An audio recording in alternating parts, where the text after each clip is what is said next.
All right, good morning, everyone. Welcome to the air conditioning. It was not that cool this morning. We came in here and the heater was on. So we rehearsed in the heat.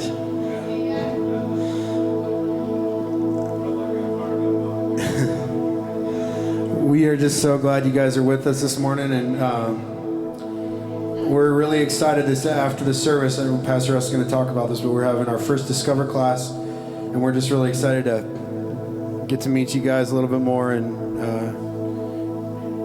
just share a little bit about who we are. So anyway, this morning I just want to encourage you guys when we just worship, just to enter in. And Lord, we just thank you so much for your presence. We thank you for meeting with us where we're at, God, and you love us for who we are, just the way we are, Lord. You don't want us to try to change to please you, Lord. You're just pleased with us for just the way we are. You created us perfectly, Lord, and we're so grateful for your love and for your mercy, God, that your mercies are new every day. Every day that we wake up, Lord, you look at us with eyes of love. So Jesus, we just ask this morning that you would just come, fill this place with your presence, Lord, and just encounter us, God, wherever we're at in life, whatever season we're at, whether it's a good season or a bad season, a season of want or a season of plenty, Lord, that you just come meet us where we're at and fill us with joy and peace, that you are in control, Lord. Jesus, we love you. If you guys all want to go ahead and stand up, we're going to go ahead and just get started in worship here. Lord, my God, I cried out to you and you healed me. I would join in the dance with the one who lifts my head up. Hallelujah.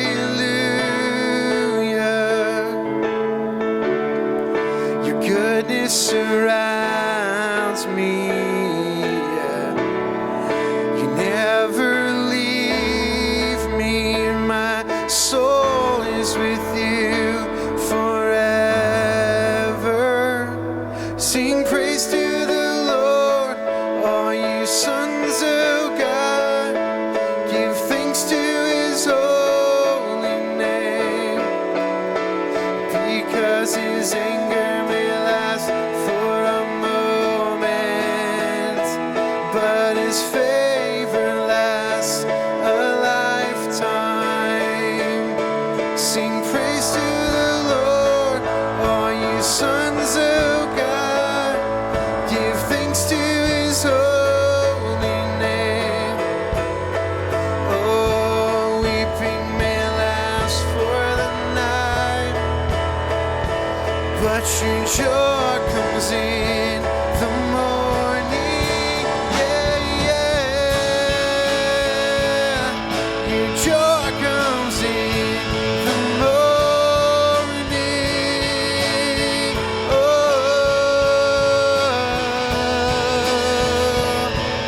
your joy comes in the morning. Yeah. Lord, my God, I cried out to you and you healed me. Yeah. I would join in the dance with the one who lifts my head up. Hallelujah. Your goodness surrounds me. Yeah. You never leave me. My soul is with you forever. Sing praise to the Lord, all you sons of God. Give thanks to his holy name, because his anger may last for a moment, but his favor lasts a lifetime. Yeah. Sing praise to the Lord, all you sons of God. Give thanks to his holy name. Oh, weeping may last for the night, but your joy comes in the morning. Yeah, as far as the east is from the west, that's how far he's taken our sin from us. He remembers it no more. He remembers it no more. So lift up your voice and sing praise to the Lord. As far as the east is from the west, that's how far he's taken our sin from us. He remembers it no more. He remembers it no more. So lift up your voice and sing. Sing praise to the Lord, all you sons of God. Give thanks to his holy name. Because his anger may last for a moment, but his favor lasts a lifetime. Sing praise to the Lord, all you sons of God. Give thanks to his holy name. Oh, weeping may last for the night. Oh, but your joy comes in the morning. You bring joy to my soul. You bring joy to my soul. You bring joy to my soul. You bring joy to my soul. You bring joy to my soul. You bring joy to my soul. You bring joy. You bring joy. You bring joy. Yeah. You bring joy to my soul. You bring joy to my soul. You bring joy to my soul. You bring joy to my soul. You bring joy to my soul. You bring joy to my soul. You bring joy. You bring joy. You bring joy. Sing, I'm trading my sorrow, and I'm trading my sorrow. I'm trading my pain. I'm trading my pain. Yeah, I'm laying them down for the joy of the Lord. I'm trading my sickness. Oh, I'm trading my sickness. I'm trading my pain. I'm trading my pain. Yeah, I'm laying them down for the joy of the Lord. I'm trading my sorrow. I lay it down, Lord. I'm trading my sorrow. I'm trading my shame. Yeah, I'm laying them down for the joy of the Lord. I'm trading my sickness. Yeah, I'm trading my sickness. I'm trading my pain. Yeah, I'm laying them down for the joy of the Lord. 'Cause you bring joy to my soul. You bring joy to my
is all I need.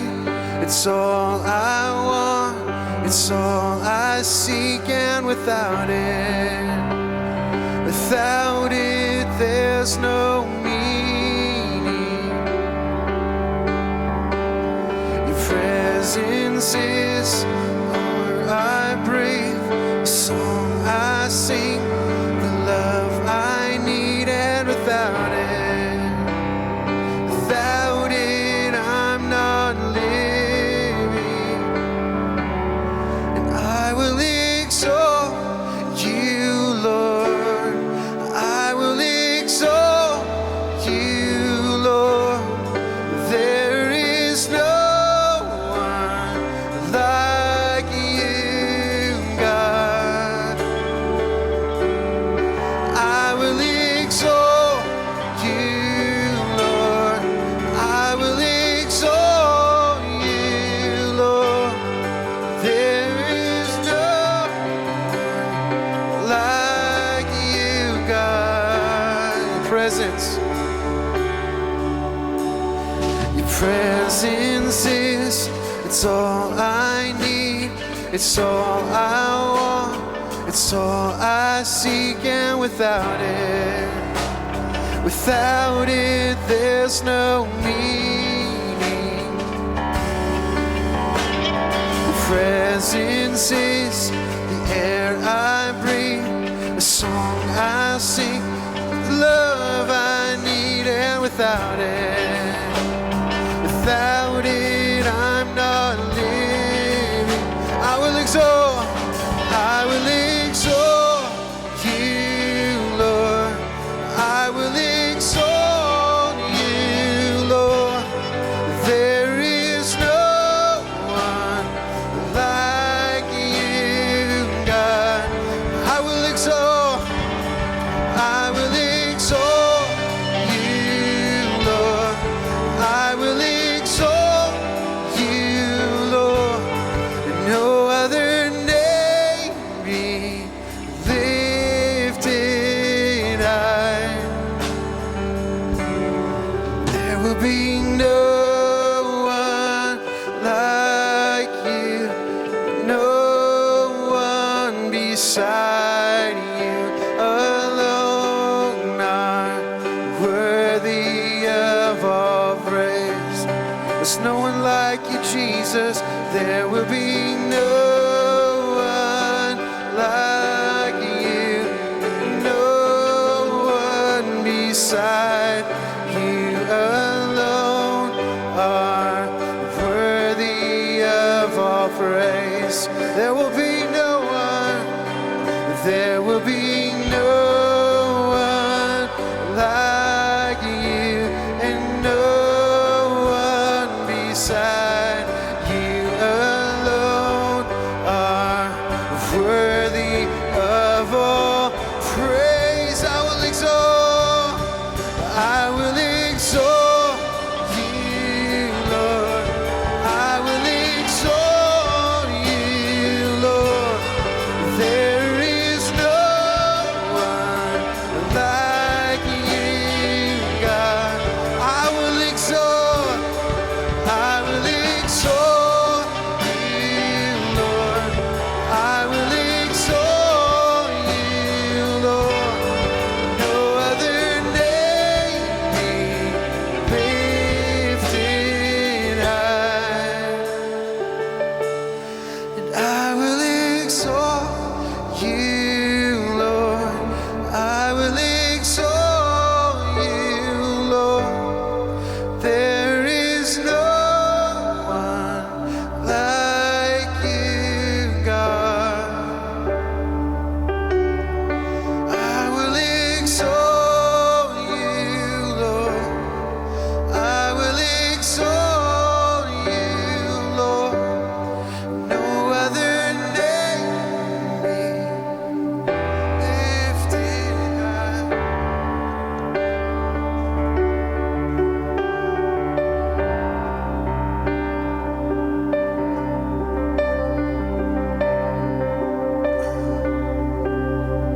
beside you, Jesus.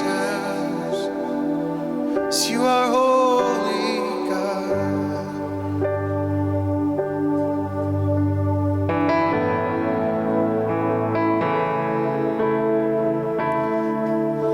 Your name is like honey on my lips. Your spirit's like water to my soul. Your word is a lamp to my feet. Jesus, I love you, love you. Your name is like honey on my lips. Your spirit's like water to my soul. Your word is a lamp unto my feet. Jesus, I love you, love you.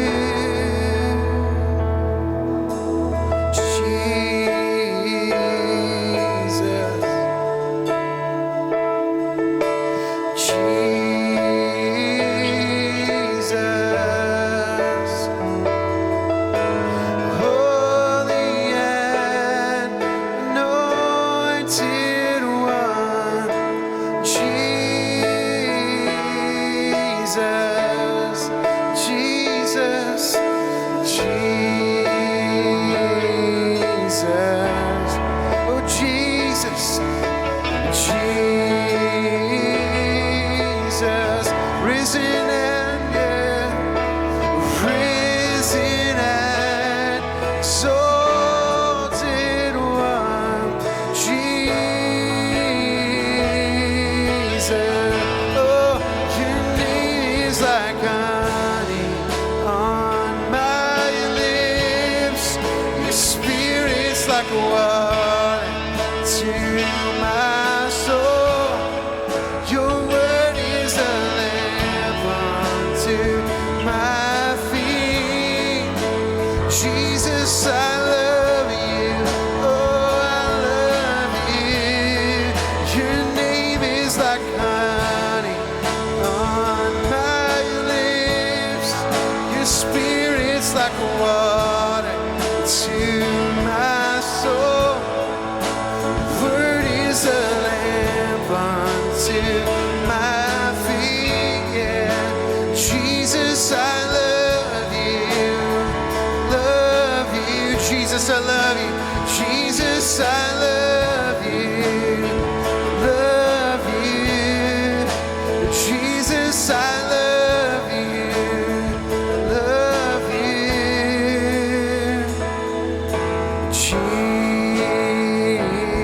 Jesus, Jesus, Holy and Anointed One, Jesus, Jesus,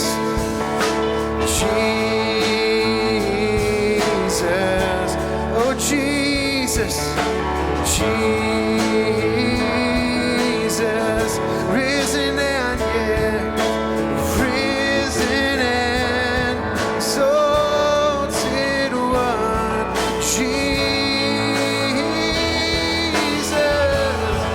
Your name is like honey on my lips. Your spirit's like water to my soul. Your word is a lamp to my feet. Jesus, I love you. Oh, I love you. Your name is like honey on my lips. Oh, your spirit's like water to my soul. Your word is a lamp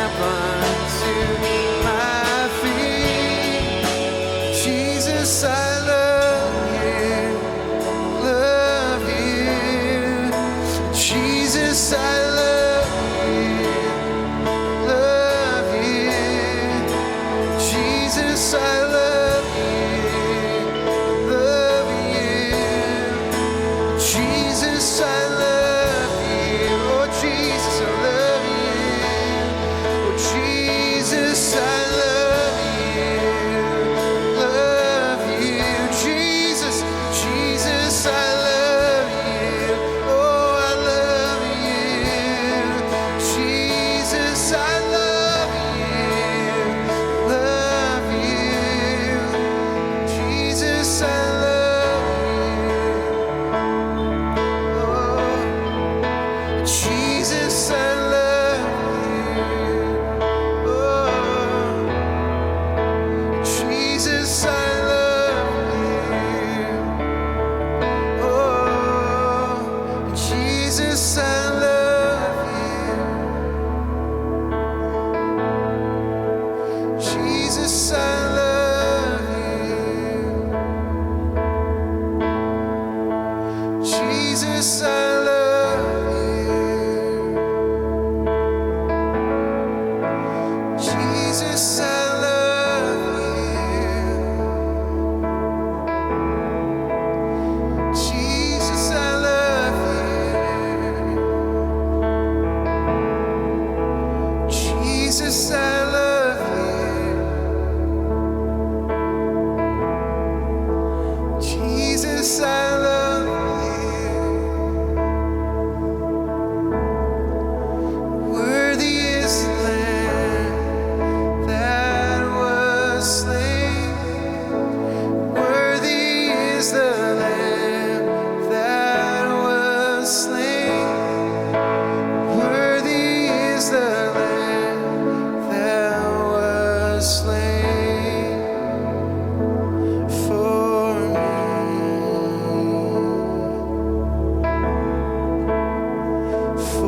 time. Worthy is the Lamb. Worthy is the Lamb that was slain. Worthy is the Lamb that was slain.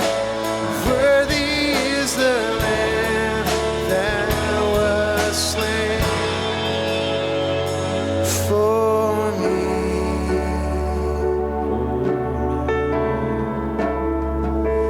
For me.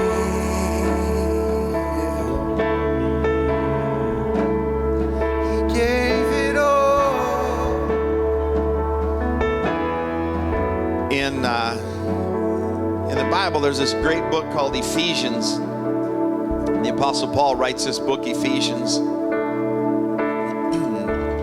and he's writing it to a group of people, a location called Ephesus. And so all through this book of Ephesians, Paul's giving instructions: how to live in unity, how to be a new person, spiritual gifts, how to be a better husband, how to be a better wife, how to better be a better child, how to be better on the job. He gives how to greet people, the appropriate way to greet, and he kind of gives life instructions through this book to these people. And in the last chapter, chapter 6, about halfway through it, he starts talking about a part that those of us are familiar with, we get caught on. It's the armor of God and spiritual battle, and that's really important, and don't miss that.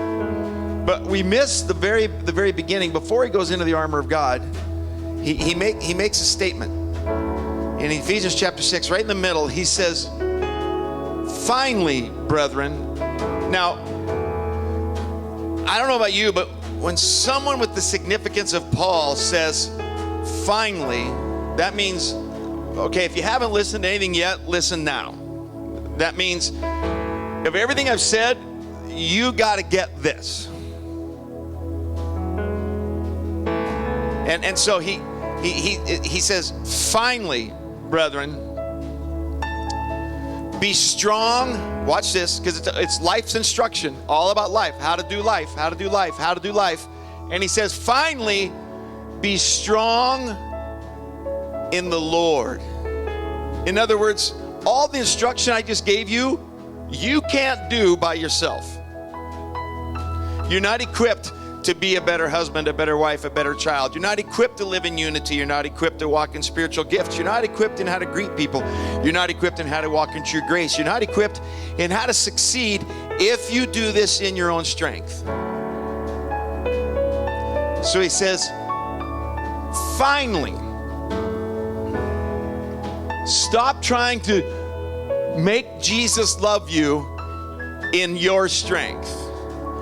Finally, if you don't get anything else, will you please just walk in the strength of the Lord? And all these instructions I've given you, you'll do. You'll be equipped. You'll have ability. And he goes on and he finishes. It's a great verse. He says, "Finally, brethren, walk in the strength of the Lord." And I love the way he concludes it. "And in the power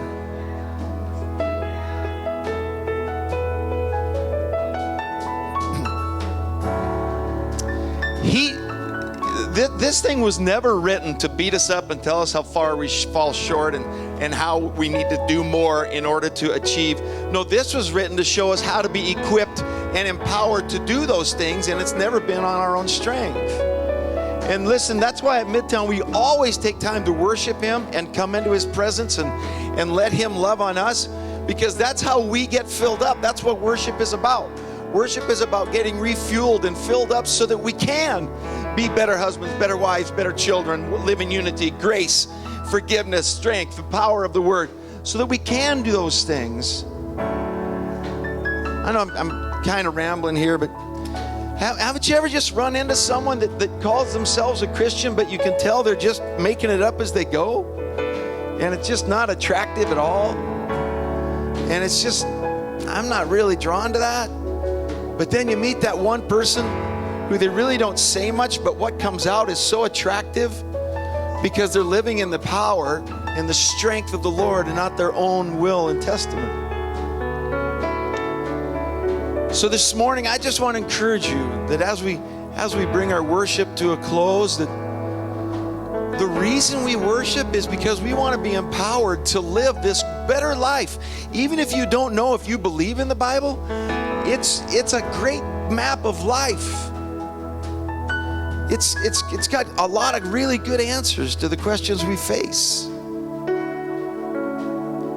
And it's important to know the author of it. Let him be what gives you strength each day, and let him be what makes you want to move forward each day. Nothing else, nothing else, nothing else, nothing else. I could almost start preaching, but I won't. So if I could just pray over you this morning before we do anything else, that before you leave here today,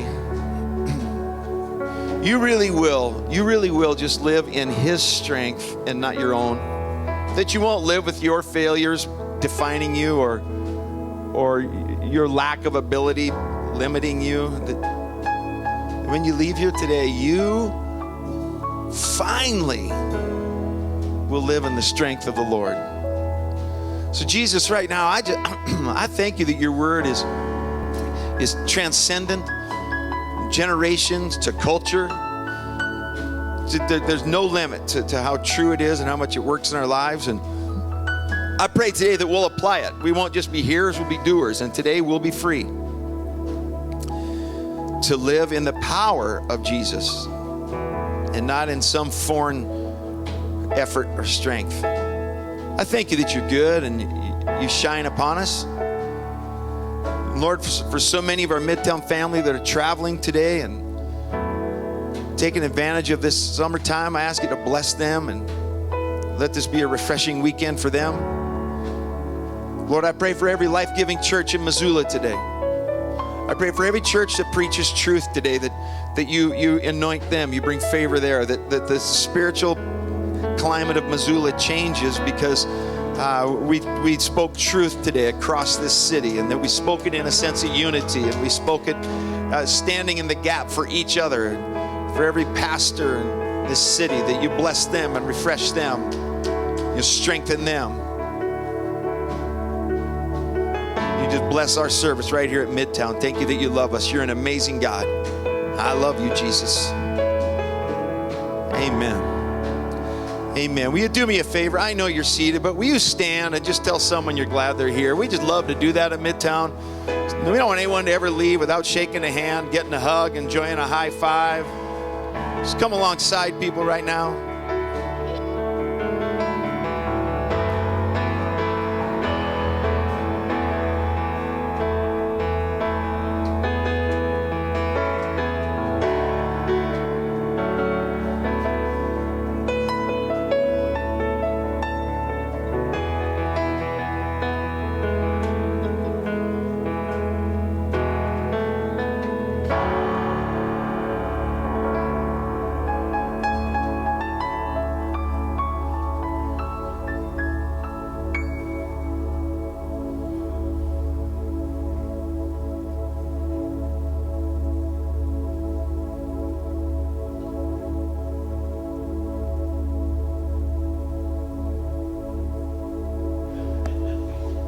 Well, good morning again.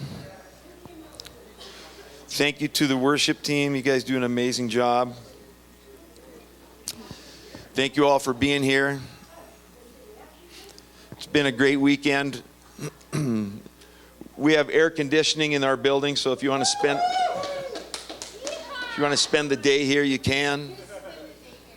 We like air conditioning here. We might just stay here. Yesterday, the Lord did us a favor, though.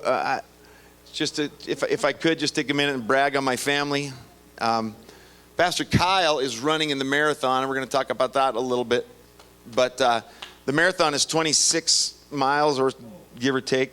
And so he ran about 20 miles a few weeks ago, and it was really hard on him emotionally and physically. And I heard someone this morning say I couldn't go that far on a bike.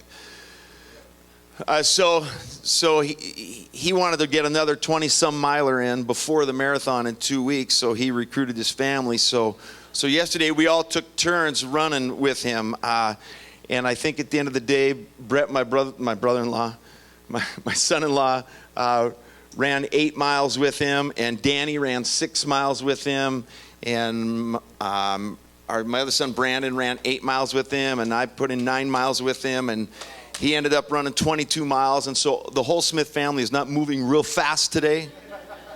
We're a little slow. We're hoping Pastor Cal can come up here in a couple minutes and stand for a few seconds, because he did the 22, almost 23 miles, but in the morning, we did it early in the morning, and it was cloudy and a little bit cool, and the Lord just took good care of us, and it was a good morning to have some clouds. But this morning, Midtown, I want to talk to you about a couple of details as your pastor that are coming up that are really important, and I know we don't really try to land on announcements for very long each week, because we don't want to insult your intelligence, and you can read and you can go to our website and all of those things. But this morning I want to land on 2 details. One, immediately after service today is our Discover. And Discover is a time where we're going to gather in the connection. We'll have pizza served. And if you've never been to a Discover time, we invite you all. It's where you learn more about us, our history, where we're going. And it's where we discover who you are and what your gifts are and how to get you be able to walk in those gifts and the talents that you have. And it's about an hour long, and it's a great opportunity for both of us to come together and discover each other. It's very important in the DNA of who Midtown Church is, and it's something we value and practice, and you'll be able to know more about us. So please, right after the service, over in the connection, and pizza will be served, so please join us for that. Last of all, I really want to land on Camp Midtown, which is coming up at the last week of August. And you can think about that and think, man, that's a long ways off, but it's really not. And here's why we need registrations up front. We need to begin planning menus and sleeping arrangements and the details that happen up at Camp Midtown. And if you've never been to Camp Midtown, if you're new here, and please, this is for everyone, whether you're a single or you're married. Phenomenal lodging. It's at the base of Glacier National Park, and it's a great way to end the summer over Labor Day weekend. 4 days of truly getting away out in the beautiful Western Montana decor, there's now listen. I've had to have this conversation a few times this week, and this is why I want to land on this, because some people aren't hearing me too well, or when we're talking about announcements about this. This year, the Lord has been very generous to Midtown Church in terms of the cost of the camp. Last year, the camp was $250 per room. This year, the camp, we've been able to reduce it to $125 per room. And listen to me, please listen. We have received some generous scholarships to go towards this camp. And so, truly, there is no one that can say, I don't have the money. We have received, I don't know why, but this year we've received generous scholarships towards camp, and the cost can be covered for anyone in here. Please don't let pride keep you from saying, I need a little help with the registration. Please don't do that, because when camp is gone, the scholarship money is no longer available. It's for camp, okay? And we don't want to just have it go away. We want to see that everyone has the opportunity to attend camp. If we need to help you with gas to get the drive to Glacier, well, it's Hungry Horse, please, so get a registration. But it's important that you register and turn it in so we can begin putting together the details and the organization of that weekend, for sleeping arrangements and food arrangements and the different activities that we have going on. And it's a phenomenal weekend. But listen, do not let finances prevent you from taking advantage of this opportunity. Please don't let pride keep you from saying we need a little help or we need all the help, because we've got the whole spread through here. We've had people that have paid full registration. We've got people that need a full scholarship, and none of you will know who the other one is, because we just want to make sure that everyone gets there. So please, do you hear me? Do you hear me? Don't let pride keep you from going. 6 of you. Okay. Pastor Kyle, will you come up and talk about our worship giving this morning? Give this guy a hand as he cripples up here. 23 miles. Thanks. It was a very long run, and in 2 weeks it's going to be even longer. But it was a good day. It was fun to run with family, and being a preacher, you're always like writing messages and getting illustrations out of stuff. And I was just thinking, even this morning, how saturated running with family is with illustration, and how important it is to run the race of life with a family to keep you going. And it's just a blessing. I just thank my family for running portions of that long run with me.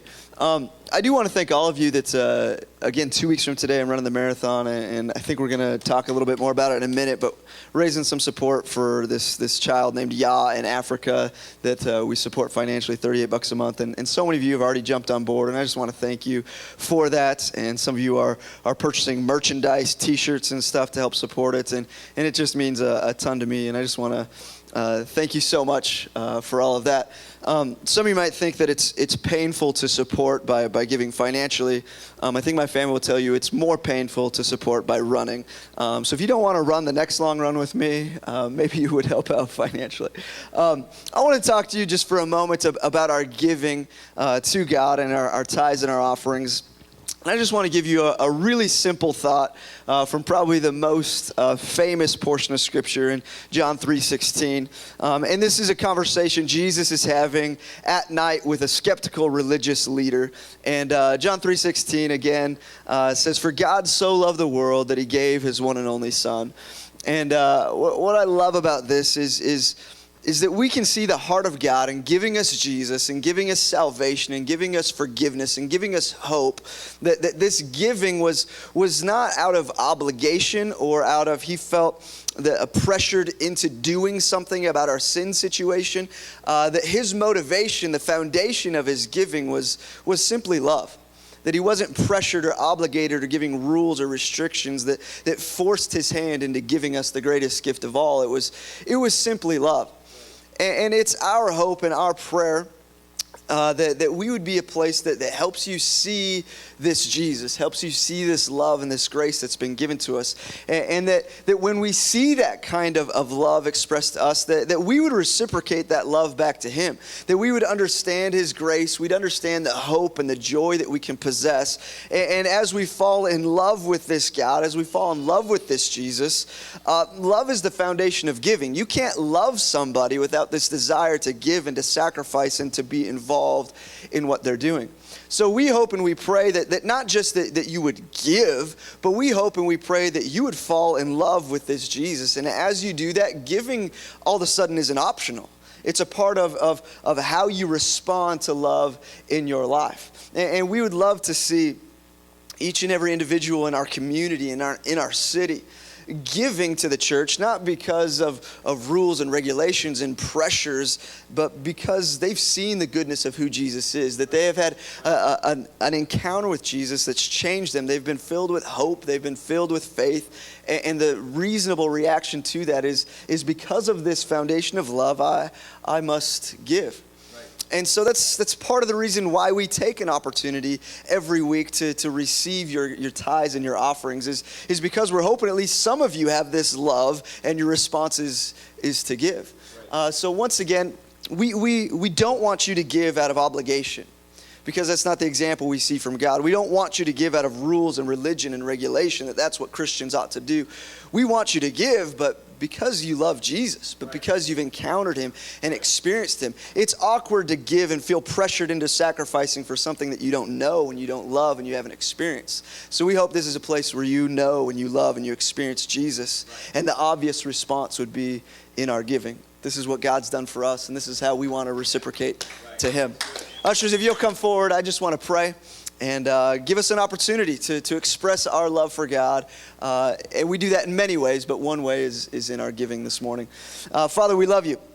We thank you so much for who you are. We thank you that before we had an opportunity to love you, that you loved us in the most ultimate sense by sending your Son to give us hope, to give us joy, to give us life eternally.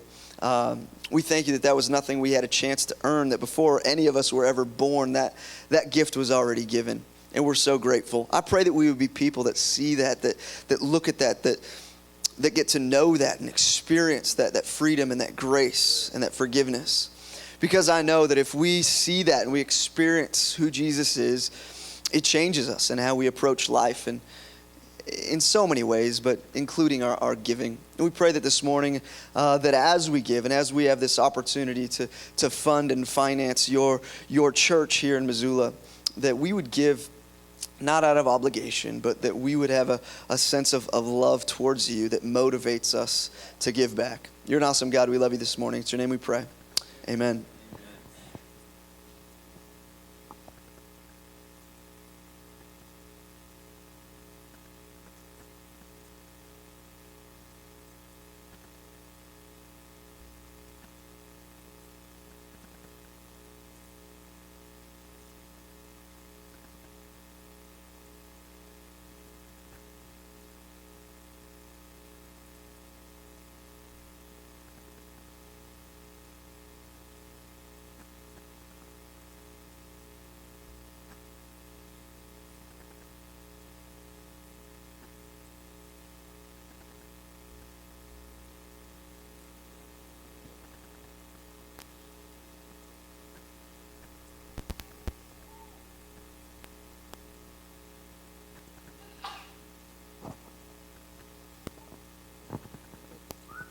Well, we have lost our audio, but Pastor Kyle was interviewed by KECI TV this week for his run, and pretty cool. And he is not only is he running for some crazy reason to accomplish 26 miles, but he's raising support for a young man in Ghana named Yah, and an organization that started called Run for Yah, which has gotten popularity quite honestly across the nation. There's been people giving financially. His goal originally was to raise 1 year support of $38 a month times 12 to support Yah, and that goal has been far exceeded. And we're looking at supporting Yah far into his future. The way Compassion International works is they take a child on until the child reaches adulthood and is working. And so this week, Pastor Kyle and Brandon did some brainstorming and decided that we were going to try to raise enough to support him for his lifetime. He's 12, and so we need to raise 10 years of support.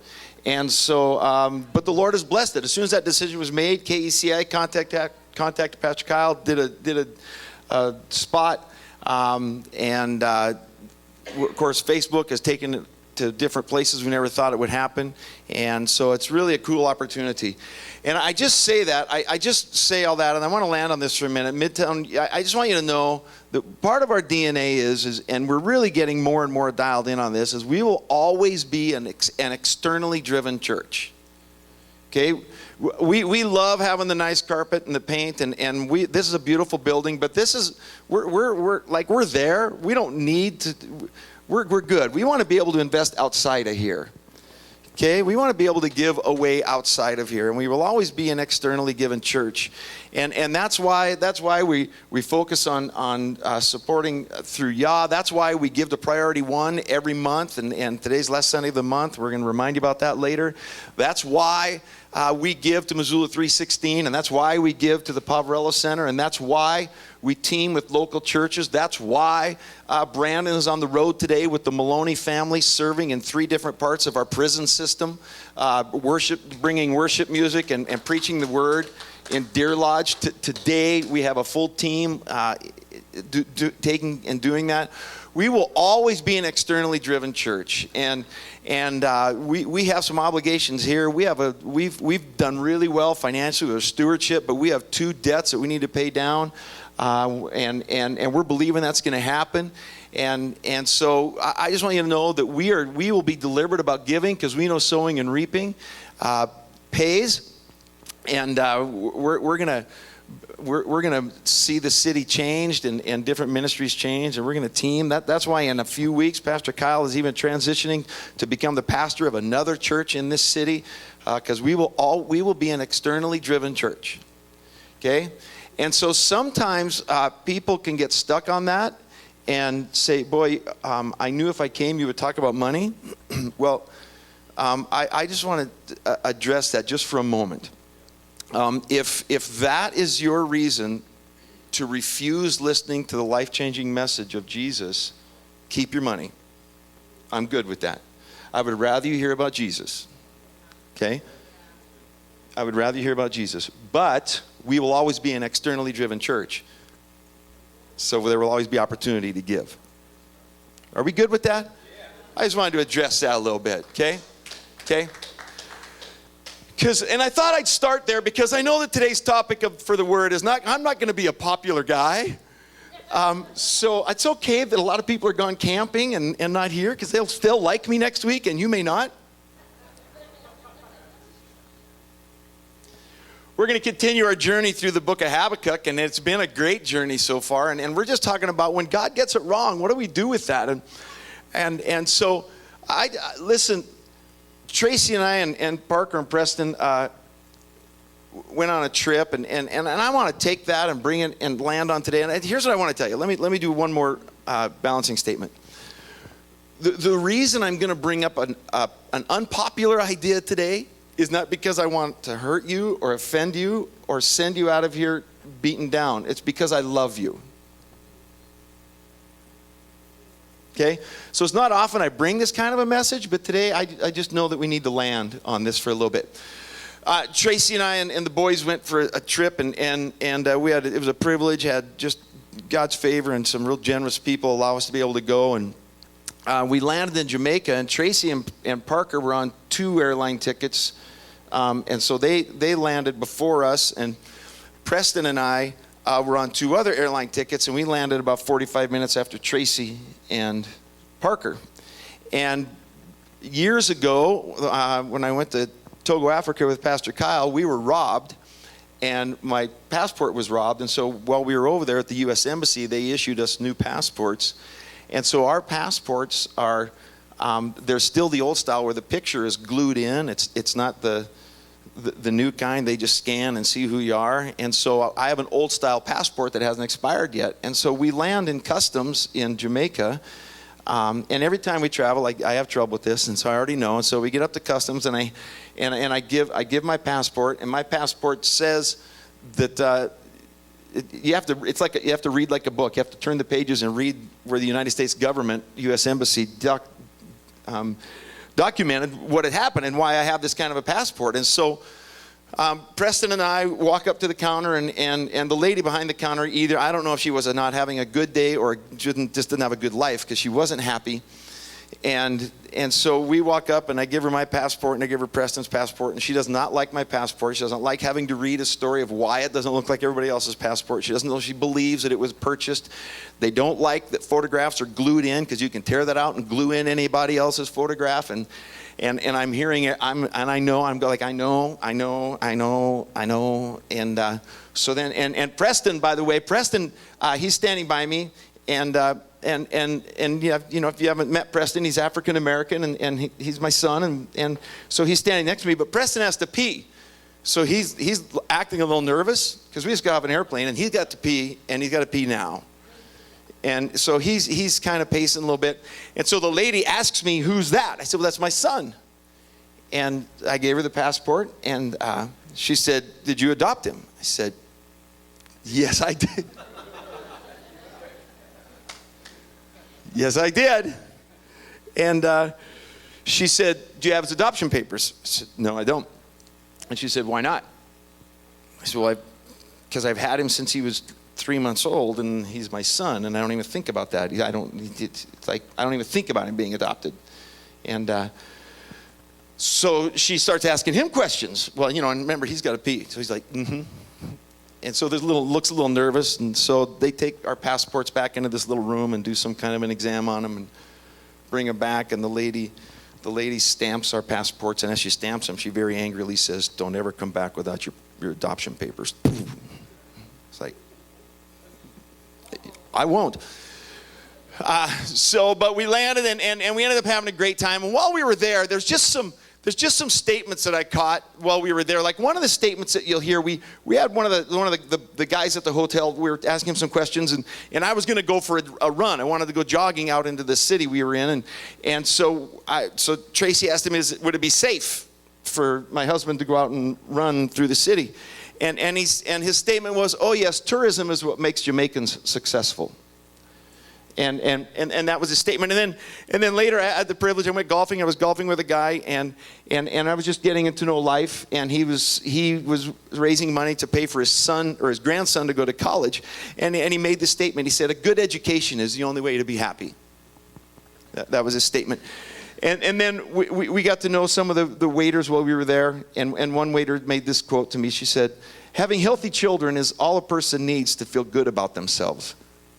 And we have a tendency when we travel, especially when we're there a short term, we have a tendency when we travel to romanticize where we are and look down on where we're from. Like we have a tendency, if you go to Jamaica, there's a tendency to romanticize their no problem. I mean, just very laid back, simple. You know, one statement they make is, no hurry, no worry. And you know, I mean, you think, man, wouldn't that be refreshing if back in the States we didn't hurry? You know, I mean, wouldn't that be cool if we just relaxed a little bit? They don't remember. They don't care about names. If they don't take the time to remember your names, everybody is somebody. They just go, hey, somebody. If they want to, hey, somebody. Like guy I was golfing with, I forgot a couple of golf balls on the cart, and I'm walking away, and I hear him going, hey, somebody, hey, somebody. And I'm thinking he's asking for help, and I turn around and look, and he's talking to me. Oh yeah, I'm somebody. And they just make it so simple. Of course, the sunshine, this down there, and so traveling home, I had plenty of time to think. I had plenty of time to think traveling home. I had a lot of time to think traveling home because Preston and I had a little adventure traveling home. We flew from Jacksonville. In one day, we flew from Jacksonville to Atlanta, from Atlanta to Dallas, from Dallas to Cincinnati, from Cincinnati to Washington, D.C., from Washington, D.C. to Minneapolis, from Minneapolis to Missoula in one day. The beauty of our deeply discounted travel tickets was we were on standby. So when you go on standby, you get to see the whole continent. So we just made it an adventure. I mean, at one point, you know, we're flying over Washington, D.C. It was like Capitol Building, Washington Monument, White House. All right, land. All right, where's next? So we had plenty of time to think coming home that day. And I was just reflecting on the trip, and I was thinking about how as Pastor Kyle said, as a pastor, you're always looking and seeing these different opportunities and illustrations. And I just was realizing how there's so many Jamaican gods. And how we in America have done just as well as creating our own gods, our own idolatry. And then I realized we've got to take gods and idolatry outside of the framework of perhaps a graven image, a statue of Buddha or a cow, or you know, in India today they still have a monkey temple where there's a golden monkey that they serve bananas to, and monkeys. I mean, sometimes we have to get outside of the graven image to see our gods that we've created. In the book of Habakkuk, and if you turn to chapter 2, Habakkuk is in the Old Testament. If you don't have a Bible, we have some on the back table we'd love to give you as a gift and send home with you. Habakkuk chapter 2, God and Habakkuk through chapter 1 are having this dialogue. If you haven't been here the last few weeks, very quickly, Habakkuk goes to God and says, hey, I don't like the way things are going, and you need to do something about this. And God says, well, I am doing something about this. And Habakkuk says, yeah, but I don't like the way you're doing something about this. And God says, well, it doesn't matter if you don't like the way I'm doing it, because I'm God and you're not.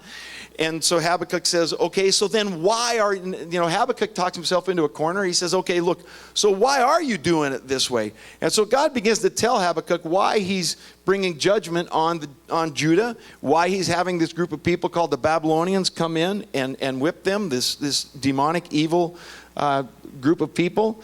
Why are you allowing the Babylonians to kill your people? And so God begins to say, well, this is why. And so that's the first part of Habakkuk 2. God is answering him. But I want to land on verse 18, where God begins to talk to Habakkuk about something else. And he says, you've got idols in front of me. And so he says to Habakkuk, listen, of what value is an idol carved by a craftsman, or an image that teaches lies? Now, it's important that we get this. Just this little bit of scripture, just 3 verses. Of what value is an idol carved by a craftsman or an image that teaches lies?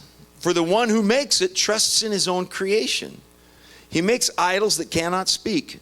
Woe to him who says to wood, come to life, or to a lifeless stone, wake up. Can it give guidance? It's covered with gold and silver. There is no breath in it. The Lord is in his holy temple.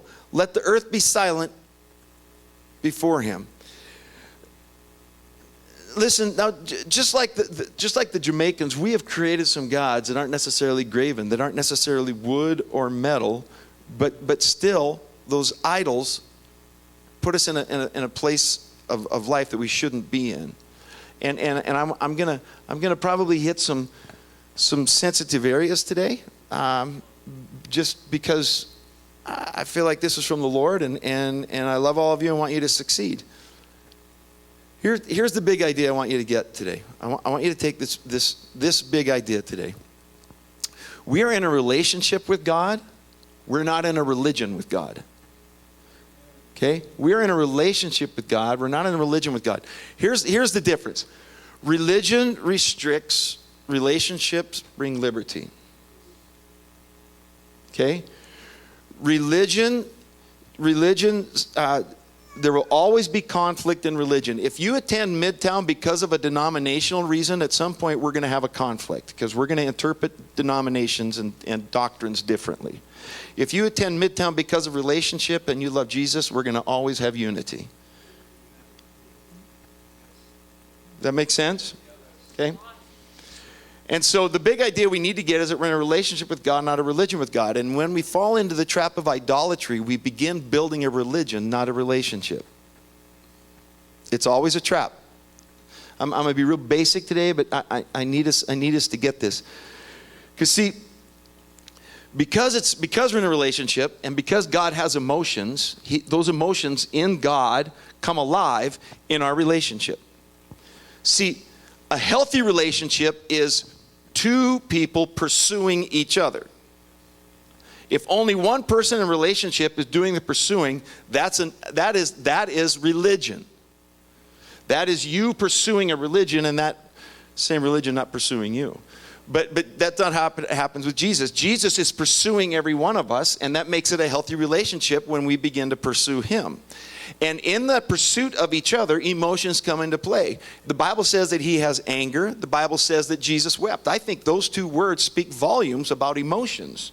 Jesus wept.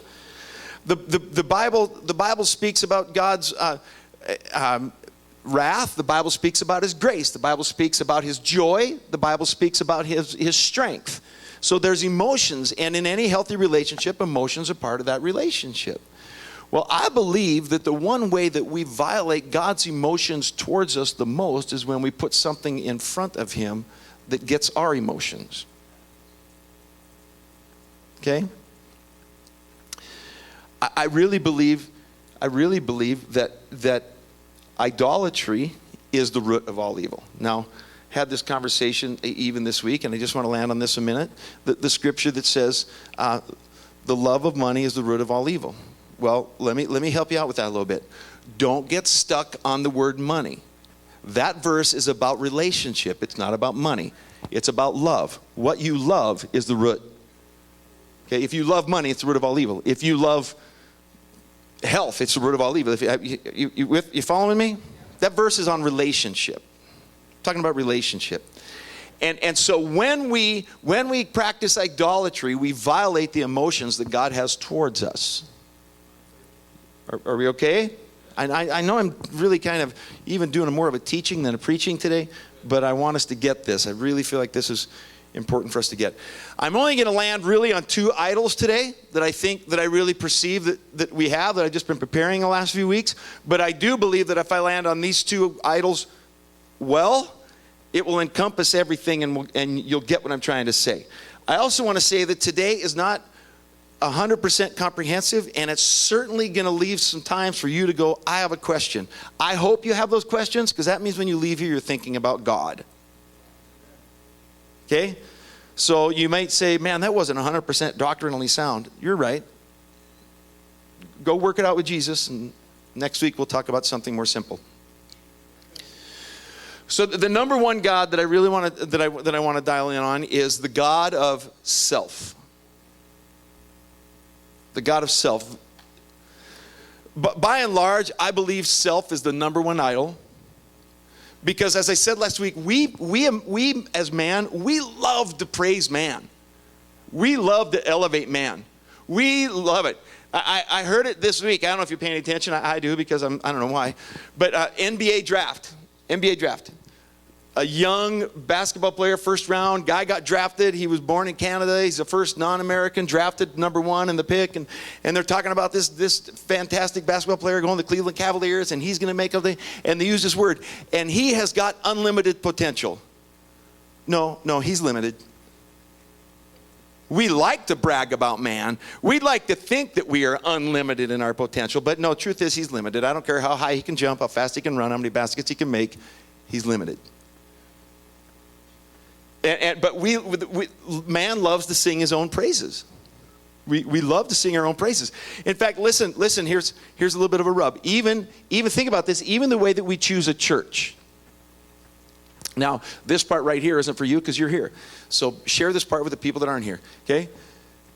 Even the way that we choose a church. Because we have such a consumer mentality that we go into everything we do with what can it do for me. Okay, that's why many people today are a part of a church or attend multiple churches and aren't really committed anywhere, because it's not about becoming a part of a community and allowing myself to serve and be humble. It's about what's in it for me. It's about the preaching or the music or the lighting or the chairs or the coffee or the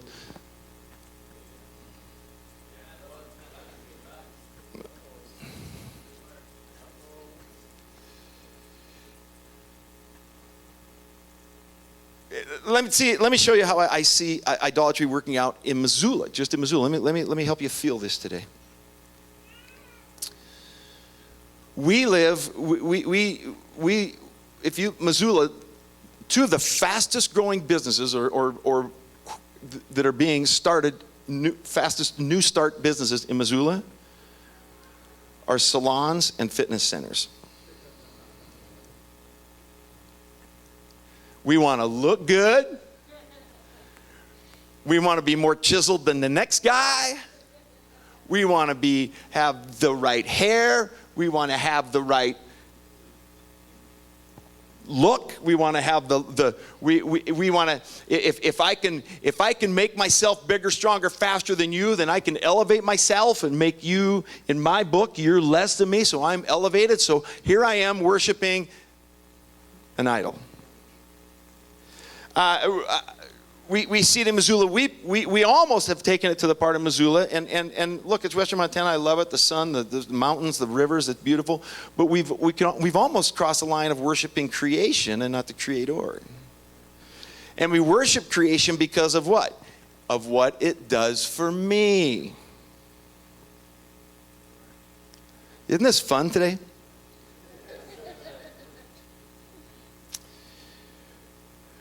Now here's the problem with idolatry. Idolatry is a funny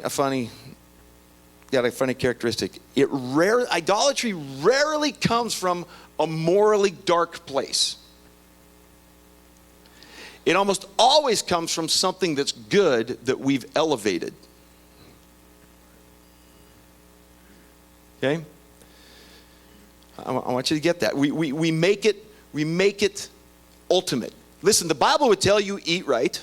The Bible would tell you to exercise. The Bible would tell you to take care of yourself, to be presentable. The Bible would tell you to have good hygiene. I could take you all through Scripture, tell you to not be a glutton. The Apostle Paul talks about that there's value in fitness. It's all there. The problem is when we allow that self-worship to become ultimate, and we put that above our God. We can't live in access or in excess of those things. Here's what happens. Those things begin to identify us. We're more identified by what we do than by who we are. Okay? I would tell you this, and I know it's kind of a constant theme, and in a couple of weeks it'll go away, but I would tell you this. I know Pastor Kyle well enough that he would rather you describe him as a man of God than a guy that runs marathons. Okay? The danger is when we allow what we do to become ultimate, and then once it becomes ultimate, it's what defines us and not who we are. Let me tell you who you are. You are children of Jesus, and he loves you passionately, and you will never be good enough, fast enough, quick enough, handsome enough, smell good enough, strong enough. You will never, ever, ever, ever achieve any of those goals to make him love you anymore. Ever. Should you follow the principles of his word? Yes, it makes sense. It's healthy living. You get to live longer and bless us. You with me? Now, here's the deal. I know I'm really doing just some real didactic teaching, but listen, the opposite works just as well.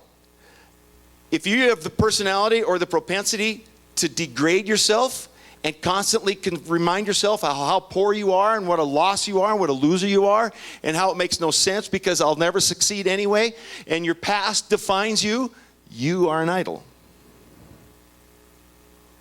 It works both ways. Just because you're doing things that appear positive, that can become an idol. And because you always talk about how bad you are, there's your idol. If you're being defined by anything other than your place in Jesus, you've created an idol of self. Okay? Yes. So listen, and quite honestly, I see this played out differently. As I was just thinking through and preparing for this in the last few weeks, I see the idol of self playing out differently in men and women. It plays out differently in the genders. In men, I see, and these are kind of maybe be general overstatements, but I think they're relatively accurate for the most part. But in men, we have a tendency to, and I'll just borrow Tom, because Tom's a son of mine and I love him.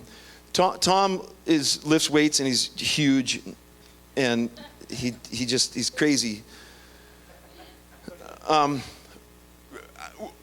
Generally speaking, when a guy sees Tom, they'll have like one or two responses, like, "I could never do that," or maybe three. Maybe they'll go, "Can I touch that? Can I just?" And I actually saw someone do that to Tom one time. I really did. They said, "Can I see your abs?" And he pulled his shirt up. And this guy goes, "I like that." It's absolutely true. Absolutely true. I don't mean to embarrass you, bro, but it was a great moment.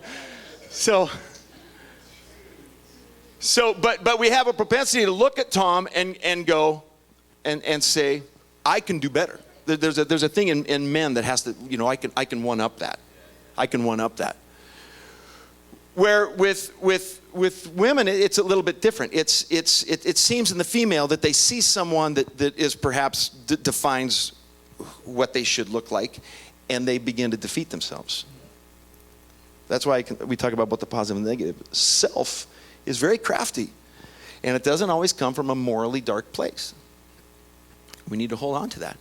So listen, even intellectualism. I mean, we live in a city with a great university, but we can make our "I'm smarter than you" kind of a thing become a god. In the external, houses. I was thinking through the sermon today as I was jogging yesterday, because I had a lot of time to do that. And you know what? I think most debt today. I think most debt is not a money issue. We got to have the house, the boat, the car. I don't think most debt is a money issue. I think most debt is an image issue. Another extension of idolatry. So listen, the number one I want to land on was self. The other one I want to land on is others. The other idol that we create so quickly is others. Now listen. We think we have this. We think all of our needs are going to be met if I can just find that perfect spouse. If I find that spouse, then all my needs are going to be met. And let me promise you something. If you're single today and you're out there looking for that perfect one that's going to meet all your needs, those of us that are married are laughing at you.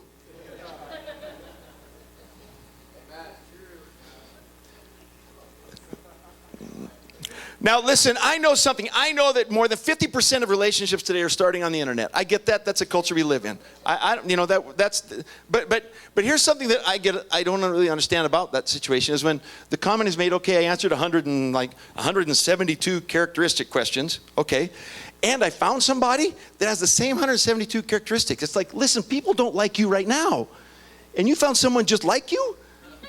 Now we don't like you 340 reasons. All you did was double our misery. Why did you do that? Think about that. But we listen. If you're married, your spouse was never created to meet every single one of your needs. And the more pressure you put on them to meet every single one of your needs, the more they're going to go find a hobby to keep them out of the house. Come on. If your spouse is your idol, and I can understand why I would be, but if your spouse...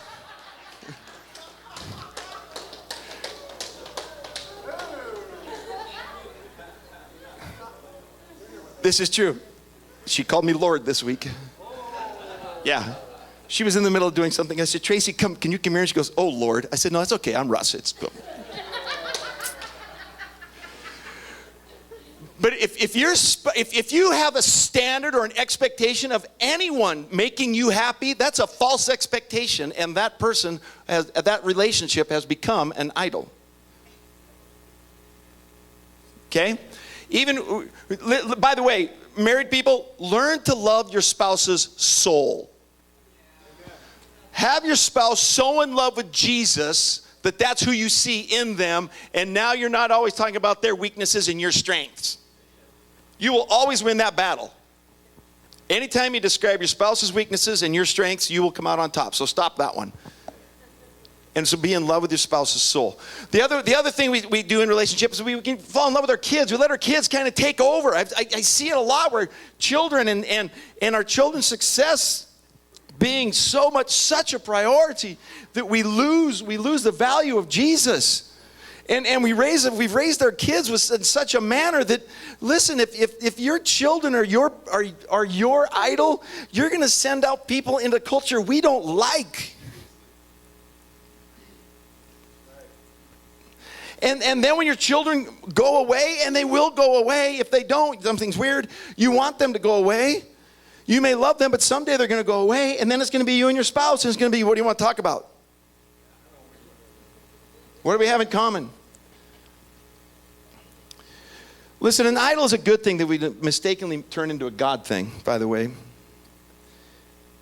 I'm gonna come in for a landing in just a couple minutes, but I want you to, here's why I want to land on this. There comes a time in all of our lives where we need supernatural intervention. All of our lives. I've been a chaplain at community hospital for 5 years. I promise you right now, the atheist that comes in the door, before they leave, if they're dealing with a life-threatening situation, they want to talk about God. I see it every week. Every one of us in our lives at some point are going to need supernatural intervention. And if our God is an idol, we will not have that. We will find ourselves empty and disappointed once again. See, generally idolatry comes from a position of wanting to control.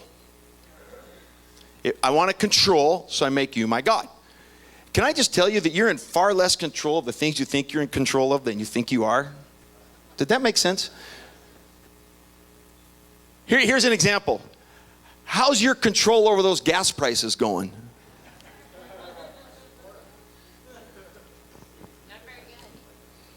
You control far less than you think you control. I want to ask you a series of questions, and these are supposed to be pointed questions. And so I want you to listen. As I ask these, I'm going to pause a little bit at each one, because I want you to really be honest with yourselves. Because as your pastor, number one, I want to be able to stand before the Lord and say, I shared what I was supposed to share. And number two, I want you to be able to stand before the Lord and say, you're my God. Okay? So listen, question number one. This kind of a self-diagnosis of idolatry in my life. Self-diagnosis. Number one, What consumes most of your thoughts and feelings? Be honest about that. What consumes most of your thoughts and feelings?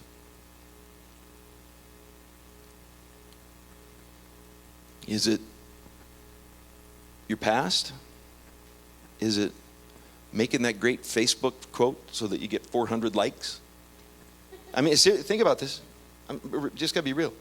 What consumes most of your thoughts or feelings? Number 2, listen. What most motivates the things that you do? Is it money? Success? Just getting out of the house? I know these are stark questions, but listen, we have to land on these once in a while. Number 3, what are you most afraid of? If there's an answer to that, we should talk about that. Number 4, what brings the highest amount of frustration or anger in your life? What brings the highest amount of frustration or anger in your life? Let's just be really glaringly transparent here. And you can take that anywhere you want, but what brings the highest? Number 5, what's the one thing that can change your mood in a split second? If you can't answer that, ask someone that knows you. They'll tell you. That's a tough question. What is the one thing that can change your mood in a split second? Number 6, what would your friends say is your favorite topic of conversation? If we were to poll your friends and say, what's the number one thing they like to talk about? What would that answer be?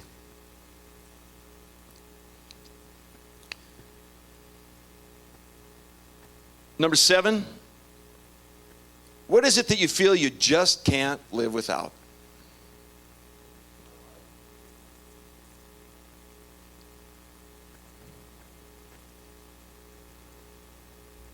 This is a good one.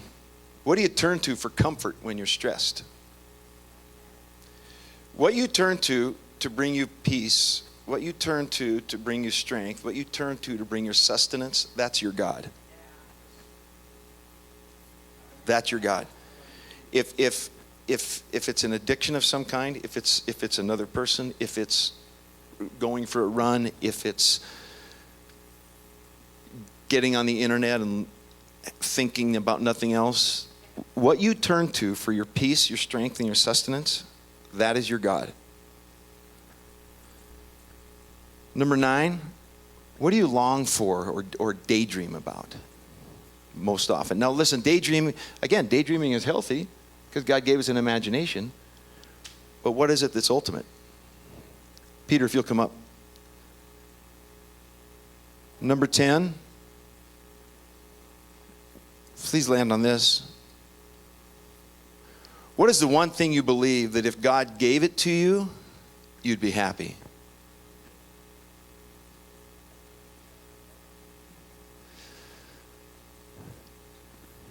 Here's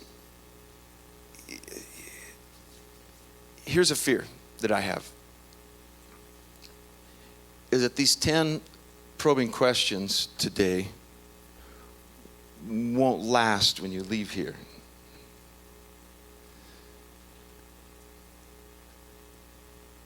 Here's what I want to tell you.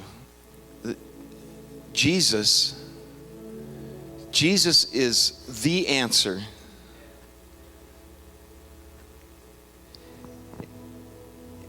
And he's never wanted you to be defined by your past. He's never wanted you to try to control anything. He doesn't want you to try to find satisfaction and answers in anything else. Jesus is the only answer. And as we go on and read in Habakkuk, and I'll do a quick summary, and we're just going to be in that book for a couple more weeks, but Habakkuk comes to a place where he says, you know what, God? You really do have the answers here. You really do have it together. And I need to back up a little bit. and just let God be God.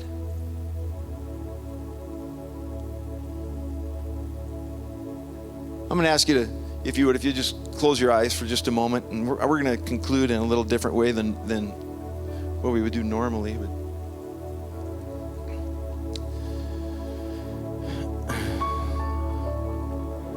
I know I've gone a little bit long, but I really needed to lay all that out there today.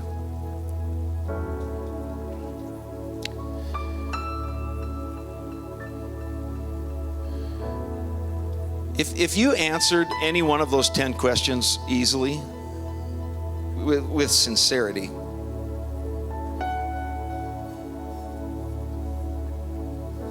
will you just ask the Lord to forgive you for that? And have Him take over that part of your life? Will you just do that right now?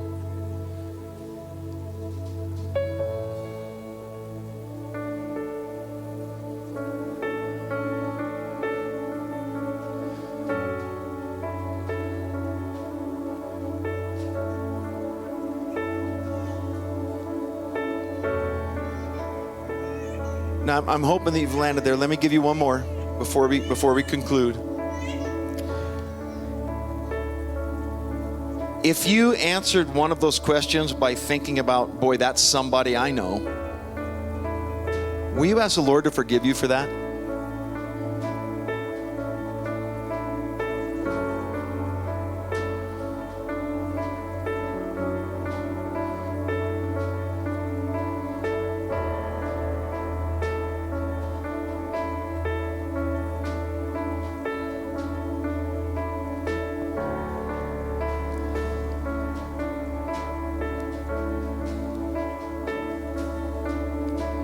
Okay, listen, last one. If you answered one of those questions easily and sincerely, ask the Lord to forgive you for that. Secondly, if you answered one of those questions by thinking, oh, I know somebody that describes, we ask the Lord to forgive you for that.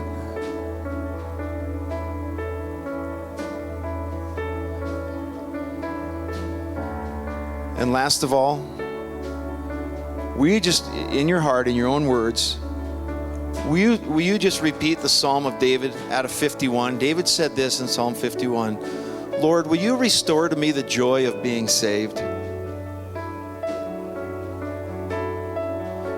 Will you not take your Holy Spirit from me,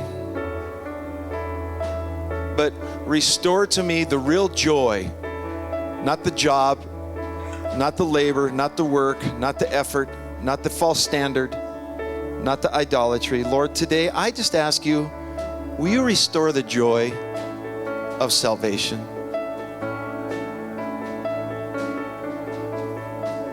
In whatever words you want, just ask Him that right now. I just want to take a minute that you can do that.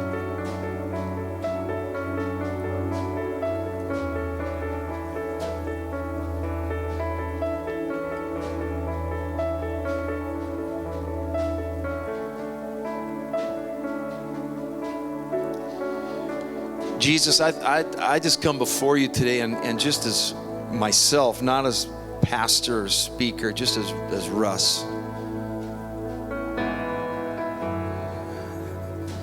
I ask you to forgive me of idolatry and forgive me of self-worship. Forgive me of elevating anything good and making it a God.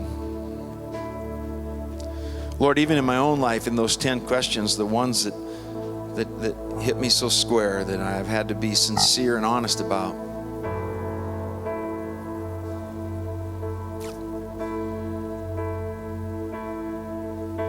Lord, that you just would bring your grace into this room, that we can walk in a freedom of relationship and not in a religion of idolatry. That we can take today's word and really let it sink in a little bit and make a difference in our lives.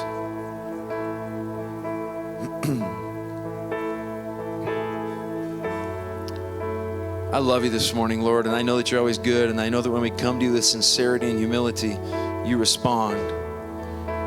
And so for every person within the sound of my voice that is in the presence of Jesus right now, I ask you to respond. Show your amazing grace your life-changing love, your defining position.